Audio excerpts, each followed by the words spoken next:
Welcome to Strategy Saturday. I'm Charles Carillo, and today we're going to be discussing managing tenant expectations.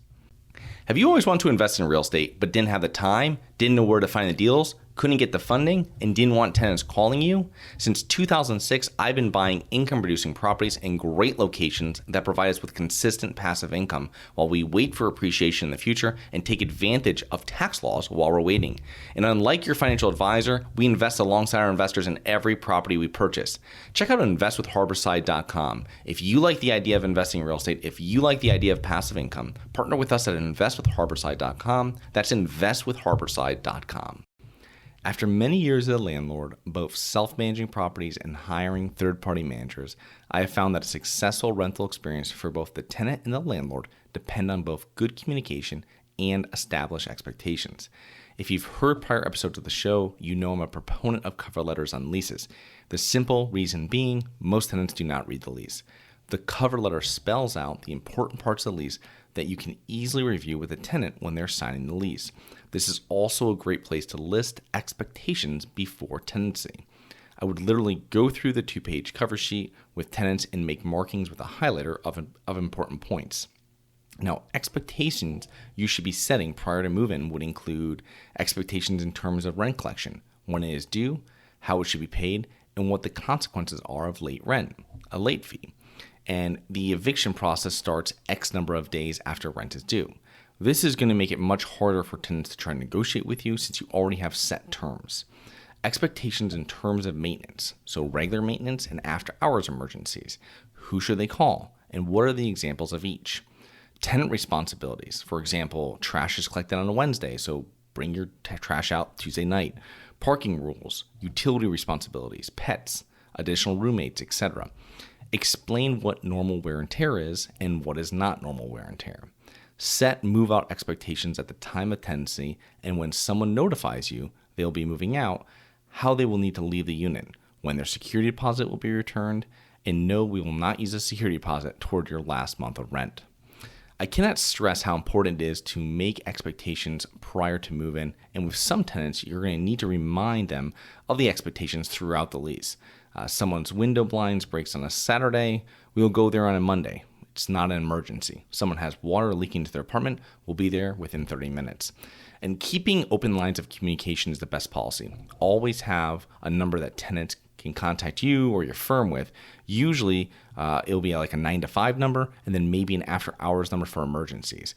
And then possibly this number goes to an answering service that will email or text you and your handyman, the best way, if there is an issue. And these aren't that expensive. You can get an answering service pretty inexpensively, and they'll send you an email, they can send you text, they'll send it to anybody you want, they'll take the message and send it out. And then you get it.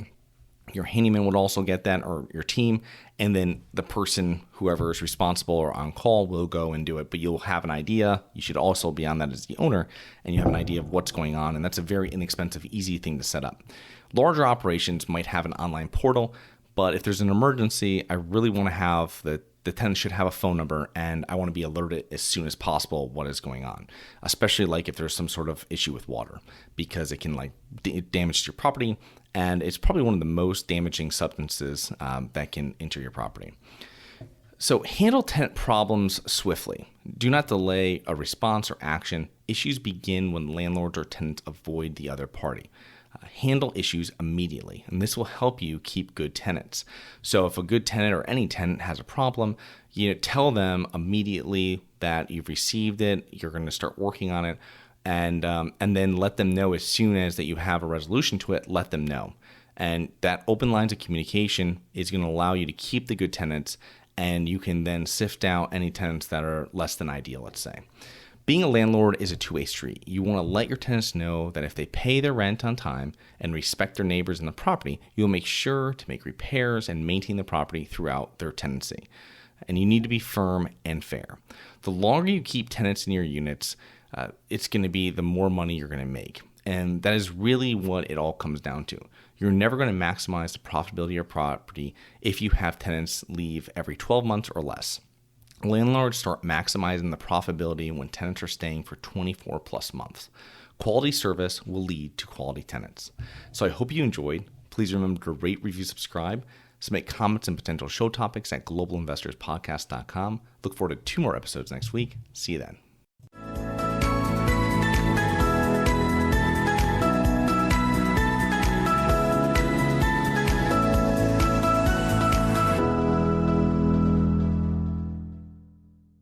Nothing in this episode should be considered specific, personal, or professional advice. Any investment opportunities mentioned on this podcast are limited to accredited investors. Any investments will only be made with proper disclosure, subscription documentation, and are subject to all applicable laws. Please consult an appropriate tax, legal, real estate, financial, or business professional for individualized advice. Opinions of guests are their own. Information is not guaranteed. All investment strategies have the potential for profit or loss. The host is operating on behalf of Syndication Superstars LLC exclusively.